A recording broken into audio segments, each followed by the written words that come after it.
मेरे हाथ में अखबार का कुछ पन्ना है, आप सभी देख सकते हैं, और मेरे बगल में मेरी माँ है। घर पे पुलिस वाले जाते हैं और कहते हैं कि बेटा को हाजिर कराइए, गिरफ्तार करवाइए, हाजिर करवाइए। तो चलिए ठीक है, मैं गिरफ्तारी दे रहा हूँ और जेल जा रहा हूँ। मैं मम्मी के साथ बैठा हूँ और देख सकते हैं ये आप लोग 21 फरवरी का अखबार में छपा हुआ है, फिर 26 फरवरी का छपा हुआ है अमर उजाला में। बिहार के नेताओं ने बिहार के मजदूरों के बारे में 28 फरवरी को, जो आरजेडी के नेता हैं डॉक्टर अनिल साहनी, उन्होंने पोस्ट किया था। पप्पू यादव ट्वीट किया था 28 फरवरी को। उसके बाद से ये प्रभात खबर का जो है वो 1 मार्च को आप देख सकते हैं, मैंने पिछले वीडियो में दिखाया। ये हिंदुस्तान में छपा हुआ है, ये प्रभात खबर में छपा हुआ है, ये दैनिक भास्कर में छपा हुआ है। लेकिन इन सब से कोई सवाल नहीं पूछा जा रहा है। सवाल सिर्फ और सिर्फ मनीष कश्यप से कि क्यों क्यों क्यों। आज घर वाले भी परेशान हैं, मेरे पापा परेशान हैं, मेरी माँ परेशान है कि आखिर ऐसा किया क्या है मैंने। तो मैं अपनी मम्मी के सामने कहना चाहता हूं कि मैंने कुछ गलत नहीं किया है और भगत सिंह ने भी कुछ गलत नहीं किया था। बस हम लोगों ने अनेकों माओं का आंसू पोंछा है। उम्मीद है कि बिहार में मेरे माँ के आंखों में भी आंसू नहीं आएगा और आप लोग नहीं आने देंगे। उम्मीद है। क्या होगा, कुछ दिन की बात है, सरकारें जो है कैद करके रखेंगी। विचारों को कैद करके थोड़ी रख सकती हैं। मैंने अपने लिए लड़ाई थोड़ी लड़ा है, मैंने अपनी माँ के लिए थोड़ी लड़ा है, मैंने अपने पिताजी के लिए थोड़ी लड़ा है, अपने भाई के लिए थोड़ी लड़ा है। मैं लड़ाई लड़ा हूँ बिहार के लिए। मेरे अकाउंट में 42 लाख रुपया मिला है। अकाउंट में 42 लाख रुपया पकड़ा नहीं जाता है, अकाउंट में लोग पैसा रखता है, उसको भी ना जाने किस प्रकार से जो है वो पेश किया गया। बस बिहार के लोगों से विनती है कि आप लोग जो है चीजों को समझेंगे।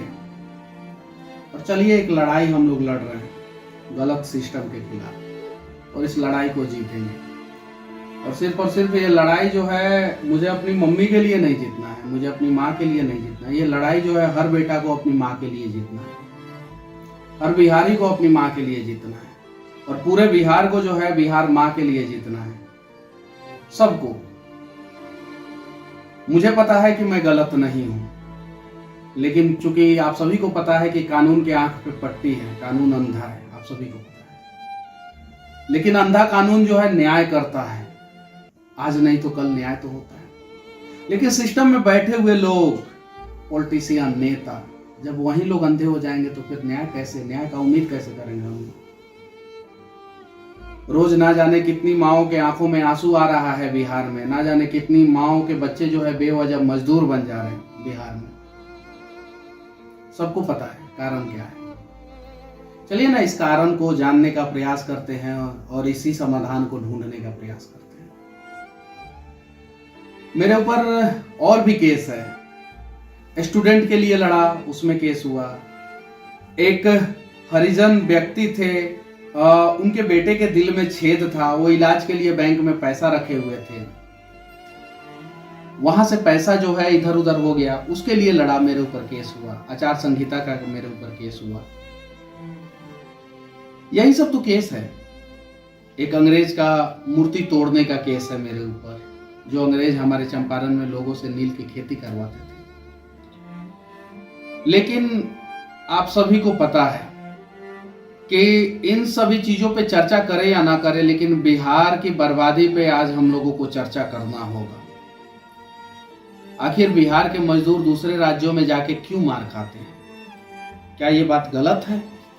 अगर गलत है तो ये सारे अखबार गलत है, गलत है तो वो सारे मजदूर गलत हैं जो रेलवे स्टेशन पे आके जो है उन्होंने बोला, गलत है तो वो सारे रिकॉर्डिंग गलत है जिन्होंने फोन करके अपनी बातों को बताया, गलत है तो हर माँ का आंसू गलत है जो अपने बेटे के लिए बहा रही है और उम्मीद कर रही है कि मेरा बेटा जो है बिहार में पैदा हुआ है तो राजा बेटा बनेगा, बिहार में उसे किसी भी प्रकार की समस्या नहीं होगा। हर माँ का बेटा जो है वो बिहार से बाहर इलाज कराने के लिए जा रहा है, बिहार से बाहर पढ़ने के लिए जा रहा है, बिहार से बाहर शिक्षा के लिए जा रहा है, बिहार से बाहर रोजगार के लिए जा रहा है। क्यों, ऐसा क्यों? और इसी चीज को तो बदलना है। बस मम्मी से मिल लिया और अब जेल, उसके बाद से देखा जाएगा। फिर उम्मीद है कि आप लोग जो है खड़े रहेंगे, और जब तक आप लोग खड़े रहेंगे किसी भी प्रकार का कोई समस्या नहीं होगा। और बस कानून अंधा है, आप लोग अंधे नहीं होंगे, मुझे पता है। जय हिंद।